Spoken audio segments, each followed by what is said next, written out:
Selamat pagi, kami dari kelompok 4 akan mempresentasikan mengenai analisis kedalaman dan keluasan KD. Nama saya Francisca Regina Adristi bersama 3 rekan saya, Tasyania Miranda, Anissa Gusmita, dan Awaludin Marifatillah. Untuk pembahasan yang pertama, KD 3.4 dan KD 4.4 akan disampaikan oleh Awaludin Marifatillah. Pada Awaludin dipersilahkan. Yang pertama yaitu keluasan dan kedalaman KD 3.4 dan KD 4.4. KD 3.4 yaitu menganalisis keterkaitan struktur, jaringan tumbuhan dan fungsinya, serta teknologi yang terinspirasi oleh struktur tumbuhan. Dan KD 4.4 yaitu menyajikan karya dari hasil penelusuran berbagai sumber informasi tentang teknologi yang terinspirasi dari hasil pengamatan struktur tumbuhan. Untuk keluasan dari KD 3.4 dan 4.4 yang pertama yaitu struktur dan fungsi tumbuhan. Nah, untuk kedalaman dari keluasan struktur dan fungsi tumbuhan ada 4, yaitu yang pertama macam-macam organ pada tumbuhan, kemudian yang kedua struktur dan fungsi pada akar, kemudian yang ketiga struktur dan fungsi pada batang, dan keempat struktur dan fungsi pada daun. Kemudian ada juga keluasan yang kedua yaitu pembuatan teknologi yang terinspirasi oleh tumbuhan. Nah, untuk kedalaman dari keluasan ini yaitu pembuatan teknologi yang sistem kerjanya terinspirasi dari tumbuhan. Contohnya seperti panel surya. Nah, dengan melihat kedalaman dan keluasan KD 3.4 dan 4.4, menurut kami, model pembelajaran yang cocok untuk digunakan adalah pendekatan saintifik. Model pembelajaran saintifik yaitu lebih memfokuskan kepada peserta didik untuk lebih terampil dalam proses pembelajarannya. Peserta didik dituntut untuk mencari informasi sendiri dan kemudian menyimpulkan informasi tersebut dan disampaikan kepada teman-temannya. Jadi peserta didik tidak terpaku oleh informasi yang diberikan pada guru saja.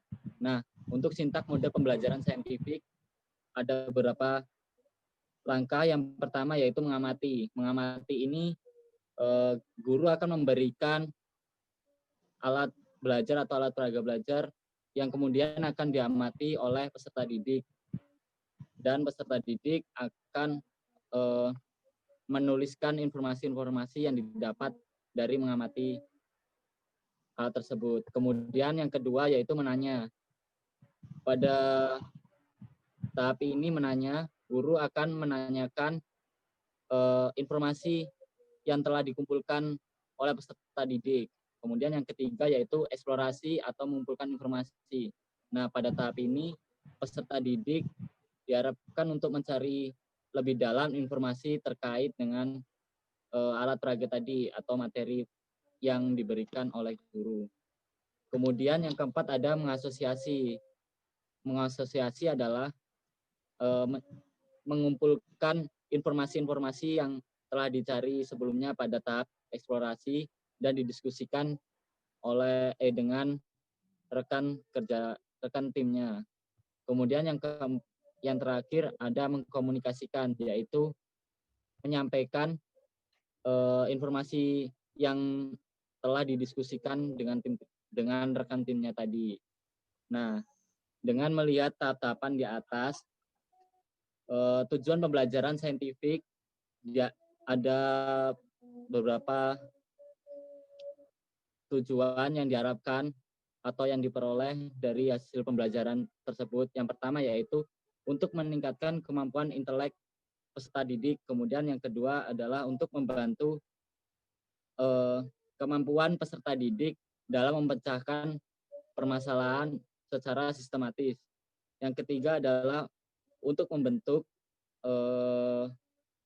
kemampuan belajar yang lebih tinggi. Terus kemudian yang keempat adalah untuk membentuk kondisi pembelajaran di mana peserta didik berpikir bahwa belajar itu adalah sebagai kebutuhan. Kemudian yang kelima adalah melatih peserta didik dalam menyampaikan ide-idenya. Kemudian yang keenam adalah mengembangkan karakter peserta didik. Nah, sekian untuk keluasan dan kedalaman KD 3.4 dan 4.4. Kemudian model pembelajaran apa yang cocok untuk KD tersebut. Baik, untuk selanjutnya KD 3.5 dan KD 4.5 akan disampaikan oleh Tasyania Miranda. Baik, keluasan dan kedalaman KD 5 dan KD 4, yaitu KD yang pertama 3.5 menganalisis sistem pencernaan pada manusia dan memahami gangguan yang berhubungan dengan sistem pencernaan serta upaya menjaga kesehatan sistem pencernaan. KD yang kedua 4.5 menyajikan hasil penyelidikan tentang pencernaan mekanis dan kimiawi. Keluasan yang pertama yaitu sistem pencernaan pada manusia. Kedalamannya ada yang pertama, organ dan kelenjar yang bekerja pada sistem pencernaan. Yang kedua, fungsi kerja masing-masing organ dan kelenjar pencernaan. Yang ketiga, proses pencernaan mekanis dan kimiawi. Yang keempat, proses sistem pencernaan pada manusia. Keluasan yang kedua yaitu gangguan pada pencernaan manusia. Kedalamannya yaitu yang pertama, gangguan sistem pencernaan, diare. Yang kedua, gangguan sistem pencernaan konstipasi. Dan yang ketiga, gangguan sistem pencernaan nyeri pada tukak lambung. Keluasan yang ketiga yaitu upaya menjaga kesehatan sistem pencernaan. Kedalamannya yaitu nutrisi yang terkandung dalam bahan makanan.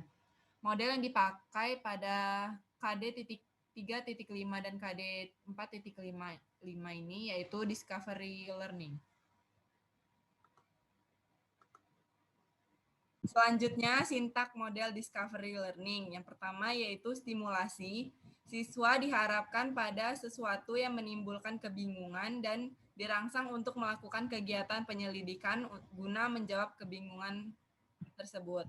Yang kedua, menyatakan masalah. Siswa diarahkan untuk mengidentifikasi sebanyak mungkin masalah yang relevan dengan bahan pelajaran. Kemudian salah satunya dipilih dan dirumuskan dalam bentuk hipotesis. Yang ketiga, pengumpulan data. Siswa ditugaskan untuk melakukan kegiatan eksplorasi, pencarian, dan penelusuran. Yang keempat, pengolahan data. Yang kelima, pembuktian. Siswa melakukan pemeriksaan secara cermat untuk membuktikan benar atau tidaknya hipotesis yang telah ditetapkan dengan temuan alternatif dan dihubungkan dengan hasil pengolahan data. Yang kelima, menarik kesimpulan. Siswa menarik kesimpulan yang dapat dijadikan prinsip umum dan berlaku untuk semua kejadian masalah, sama dengan memperhatikan hasil verifikasi. Sekian dari KD 3.5 dan 4.5. Baik, selanjutnya pembahasan KD 6 dan KD 4.6 akan disampaikan oleh Anissa Gusmita. Baik, selanjutnya saya akan menjelaskan mengenai keluasan dan kedalaman KD 3.6 dan 4.6.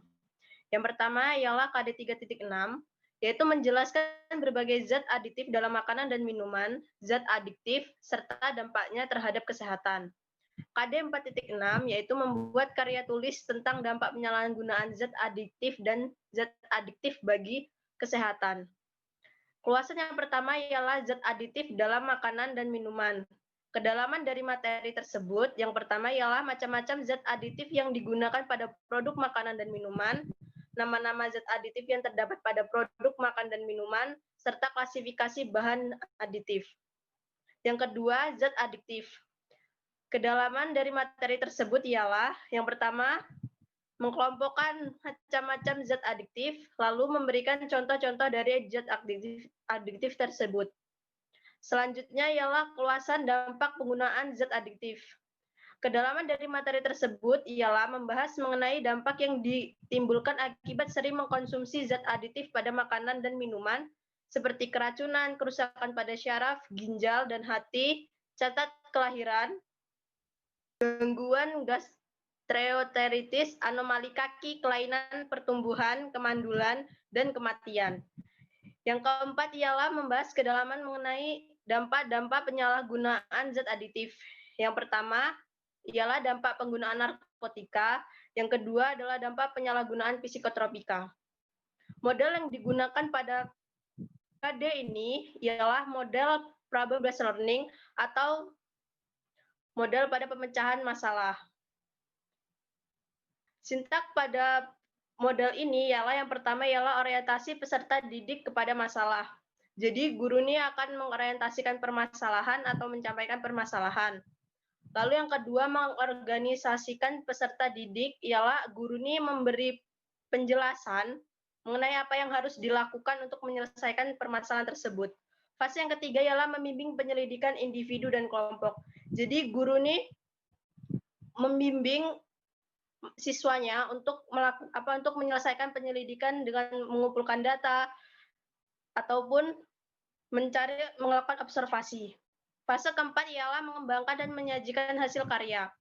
Pada fase ini, guru akan mendorong siswanya untuk membuat hasil karya seperti karya tulis ataupun makalah yang akan dibuat untuk selanjutnya akan dianalisis dan dievaluasi hasil pemecahan masalah.